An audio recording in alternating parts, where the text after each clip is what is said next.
तुमच्यामध्ये नवनाथांचे वारे आहेत? मग सावधान. शक्ती आली म्हणजे जबाबदारी आली. या 9 गोष्टी जर पाळल्या नाहीत तर ही कृपा उलटी लागू शकते.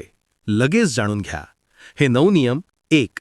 घरात शरीरात स्वच्छता आणि पवित्रता ठेवा. 2. शक्तीचा अहंकार कधीही करू नका. तुम्ही भक्त वाहक आहात. 3. नियमितपणे व्रत जप आणि साधना करा. याने शक्ती स्थिर होते. 4.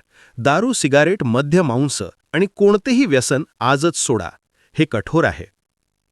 5. नेहमी सत्य बोला, शांत आणि संयमी स्वभाव ठेवा. 6. तुमच्या शक्तीचा कुणावरही प्रयोग करू नका. गुरूच्या आज्ञेशिवाय काहीही करू नका. 7. शक्तीची गुप्तता पाळा. जास्त बोलल्यास ती कमी होते. 8.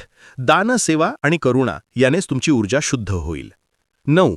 या कृपेचे मूळ आहेत गुरु. त्यांना कधीही विसरू नका. हे 9 नियम जो काटेकोरपणे पाळतो त्याच्या जीवनात नवनाथ स्वतः चालत येतात. संपूर्ण व्हिडिओ बघण्यासाठी खाली क्लिक करा. अलख निरंजन आदेश.